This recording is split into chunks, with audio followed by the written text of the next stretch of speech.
항상 제가 상담을 하면서 안타깝게 생각하는 거는, 굉장히 자기 자신이 어렵고 힘들어서 상담을 하러 오게 되면, 그 사주를 보고 그 관상을 보게 되면 욕심이 많아요. 많은데, 본인은 욕심이 많은지를 모른다라는 거죠. 착각을 하고 있는 거죠. 자기 자신은 욕심이 없다라고 생각을 해요. 그리고 자기가 원하는 쪽으로 이렇게 가야지 되는데 잘 가지지 않고 굉장히 힘들고 어렵고 괴롭다 이렇게 이야기를 해요. 그러면 내가 힘들고 어렵고 괴롭다라고 하는 거는 그만큼 내가 욕심을 가지고 있는데도 불구하고 그 욕심 때문에 괴롭고 힘들고 어렵다라는 걸 모르고, 그 욕심의 크기가 사주와 관상을 보게 되면 그 욕심의 크기가 있다라는 거죠. 그러면 그 욕심의 크기만큼 내가 힘들고 괴롭고 어렵다라는 거죠. 제가 자꾸 왜 욕심을 내려놓으라고 이야기를 하냐면, 욕심이 많은 사람이 있고 원심이 많은 사람이 있잖아요. 그러니까 욕심이 큰 사람과 원심이 큰 사람의 차이점은 뭐냐? 욕심이 큰 사람은 자기가 아무리 절약하고 노력한다 하더라도 그 돈이 통장에 쌓이지 않고 계속 나가는 구조를 만들어내는 거고, 원심의 크기가 크면 클수록 그 사람은 자기가 일을 하는 데 있어서 그 의식주 안정을 내가 추구한다라고 하게 되면 한 단계 한 단계 올라가면서 통장에 그 잔고가 조금씩 쌓인다라는 거죠. 그런데 과거에는 내가 통장에 잔고가 없는데 지금 현재는 내가 통장에 잔고를 조금씩 만들어가고 있다라고 하게 되면 그 사람은 원심으로 가는 사람이고, 내가 과거에는 통장에 돈이 있고 좀 잘 나갔었는데 지금은 통장에 돈이 없고 뭐가 없다라고 하게 되면 욕심의 크기가 계속 커지고 있는 상태라는 걸 알아야지 돼요. 그래서 욕심이 기본적으로 있게 되면 돈이 나가게 되는 거고, 원심이 기본적으로 크게 되면 돈이 들어오게 되는 거고, 그냥 돈이 또 들어왔다가 그냥 나가게 되면 내가 1억이라는 돈이 들어왔는데 1억 2천이 나가야지 된다. 그러면 마이너스 2천 정도 되니까 그거는 의미가 없는 거죠. 근데 내가 단지 100만 원이고 200만 원이고 300만 원이고 들어왔는데 이것이 고스란히 내 통장 안으로 들어갈 수 있는 그 기회를 만들어낸다라고 하는 것, 그것이 바로 원심이라는 거지.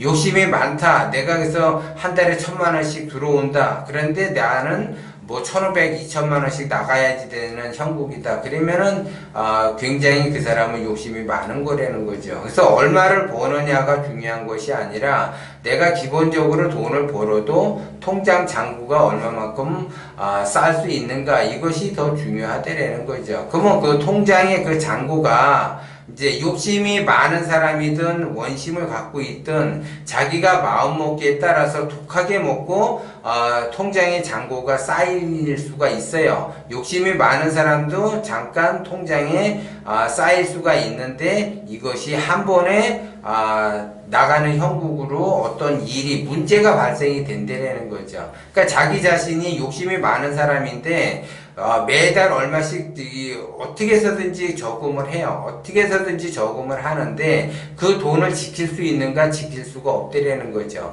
어떻게 해서든지 자기의 그 욕심이 많게 되면, 내가 욕심이 많으면 어떻게 되느냐, 내 배우자도 욕심이 많아지고 내 자식도 욕심이 많아지게 돼요. 그러면 욕심이 많은 사람끼리 몰려 있다 보니까 어떠한 문제가 발생이 돼서 그 문제로 인해서 내가 모았던 돈이 까먹게 되는 형국이고, 내가 그 저금했던 돈이 인출을 해서 바깥으로 나가는 그러한 형국을 만들어낸다는 거죠. 그래서 욕심이라고 하는 것이 돈이 자기 수중에 그 가만히 있지를 못하고 계속 바깥으로 나갈 수밖에 없는 그 구조를 만들어낸다는 것 또한 여러분들이 알아야지 돼요. 그래서 왜 그러면 이 사람은 욕심이 많은 사람이 돈이 자꾸 나갈 수밖에 없는가? 사방에 문이 막혔기 때문에 나갈 수밖에 없다라는 거죠. 사방에 문이 막혔다라는 거는 사방에 내가 문이 들어와 줘야지 기본적으로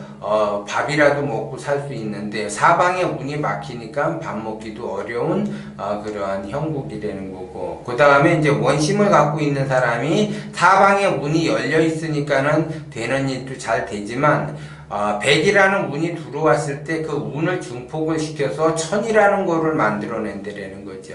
그렇게 돼야지 내가 기본적으로 의식주가 안정이 될 수가 있다라는 거죠. 그런데 하수들은 의식주 안정이 안 돼 있기 때문에 하수라고 이야기를 해요. 그리고 그 하수가 나름대로 열심히 이제 노력을 해서 의식주 안정을 자기가 만들어낸다라고 하는 거는 반드시 원심을 가지고 있어야지 되는데, 그 원심의 가장 기본적인 거는 보시와 자비와 배려와 감사라는 거죠. 그런데 기본적으로 제일 첫 번째 보시하는 그 마음을 갖는다. 그러면 내가 원심을 갖는데 내가 지속적으로 보시를 한다. 그러면 보시를 한다라는 거는 수중에 나의 그 수중에 있는 돈이 바깥으로 내가 나간다라는 거죠. 그러면 나가게 되면은 당장은 내가 손해 보는 쪽으로 보지만 그 내가 돈이 나가는 크기에만큼 운이 증폭이 돼서 다시 10배로 나한테 돌아온다라는 거죠. 그것이 바로 원심의 세계라는 거고, 욕심의 세계에서는 내가 아무리 모으려고 하고 그냥 악착같이 모으려고 해서, 예를 들어 내가 1000만원이라는 걸 모아놓게 되면 이 사람은 그 살기에 그 운이 증폭이 돼서 1억이라는 돈이 나가야지 될 수밖에 없는 그러한 구조가, 문제점이 발생이 돼요. 그래서 크게 누군가가 아프다든지 아니면 누군가가 다친다든지 아니면 어떠한 그 일로 인해서 자기가 이제 좋은데 투자처를 발견해서 이제 투자를 한다든지 뭐 하게 되면 그렇게 해서 그 돈이 다 날아가는 형국으로 만들어낸다는 거죠. 그래서 내가 욕심의 세계가 크느냐 원심의 세계가 크느냐에 따라서 원심의 기본적으로 세계가 커야지 내가 보시를 해도 보시하는 거 그 이상 10배 나한테 다가오지만, 욕심으로 가는 사람은 보시를 안 하겠죠. 악착같이 자기 돈을 지키려고 하겠죠. 그리고 그 돈을 악착같이 지키려고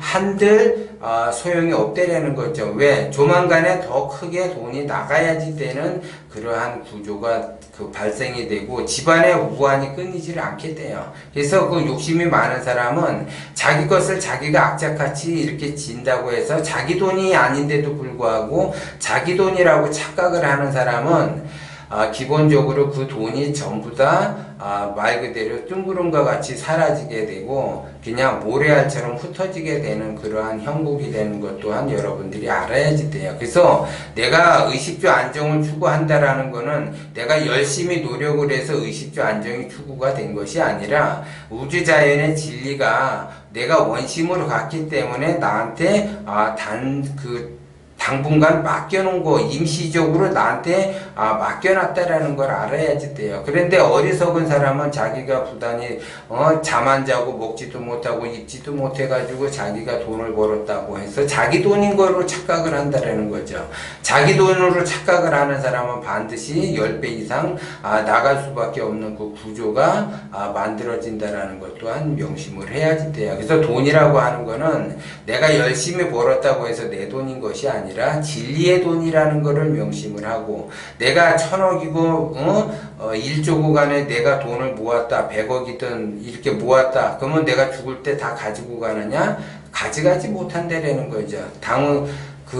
다음 자식에게 물려두든지 해서 누군가에게 전달이 될 수밖에 없어요. 그런데 내가 내 기운이 커져야만이 자식의 기운이 커져서 그 돈을 지킬 수가 있는데, 내 기운이 작은 상태에서 자식도 기운이 작아지기 때문에 그 돈을 지킬 수가 없고 다 까먹게 되는 형국이라는 거죠. 그래서 기본적으로 욕심의 세계가 크게 되면 나갈 돈이 많아지게 되는 거고, 원심의 그 세계가 큰다라고 하게 되면 통장에 어쨌든 잔고가 쌓이게 되는 구조로 간다라는 것 또한 여러분들이 명심을 하셔야지 돼요.